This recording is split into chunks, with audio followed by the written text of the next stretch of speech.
Weeks, first of all, how are you doing? It's been a rough 3-4 months now since all of this burst onto the front pages of the press that you were having difficulties with Juanita Bynum.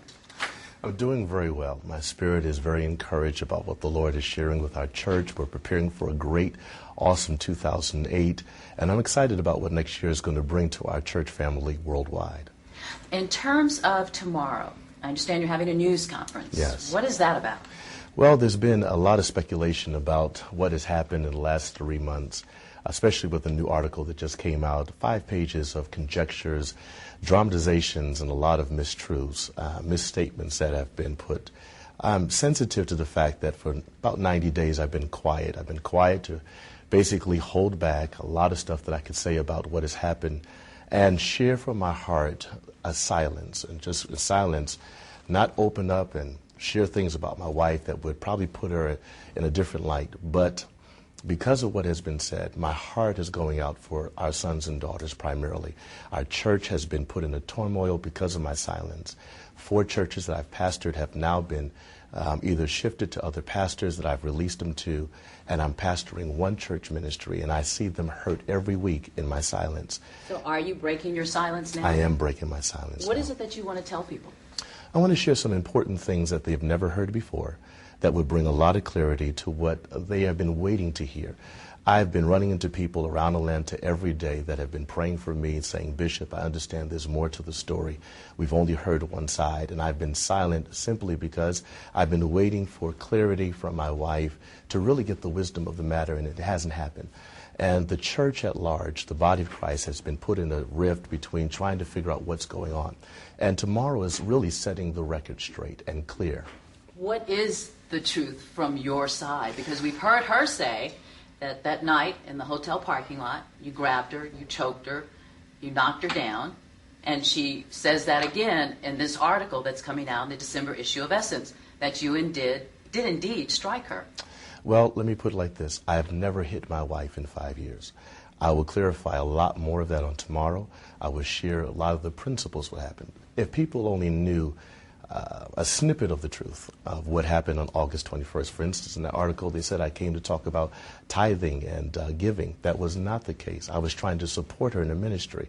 In a text that she sent to me, that she was without money for her ministry, that she was literally at the place of broke financially.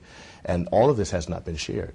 I wish that people would really dig into the truth and ask some questions to her about the gaps in her story, the things that weren't said in the police report and the incident report, but they haven't. One of the things that was mentioned in the police report, and that also is in the article, she talks about the bellman who pulled you off of her. I was never on her. The her. bellman was supposed to be testifying in court.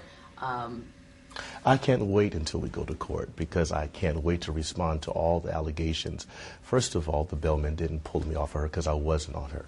Second of all, the bellman wanted to fight me. That's why I left, because he was enraged to see her on the ground. Now, simply put... So how did she end up on the ground? Well, we can understand that. We can understand, and I'll share that on tomorrow. But there was no hitting. There was nothing that he said was true about allegations that I said terrorist threats. I pulled off from the parking lot because he wanted to fight me, ripped my clothing, and because of that, it's never shared that I returned back, even after his shift was off, to the hotel. Nobody said this. I paid my ticket, and I waited to see if anybody would communicate with me that there was some argument or some issue at large, and there was nothing from security. Now, she also says that she came to your defense and asked the bellman to let you go. Did that happen? That happened. That happened. She got up and she jumped in there and said, "Don't hit me." And that was a very personal moment that I appreciate her for. In the article, too, she says she asked you, "Please don't kill me," quoting from the article. Did that happen? No.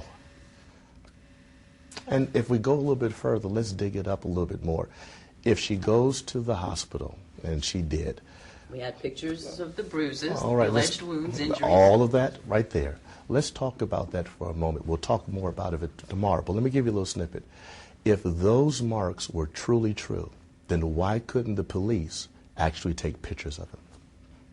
The pictures were provided, it's my understanding, by her family. Why couldn't the police take true pictures that night of the alleged remarks? If that was so important to go to the hospital for and to document it in the incident report, Why did the police have to wait almost a day plus to get pictures and photos? Emailed photos from a family member cannot account for evidence for factual truths.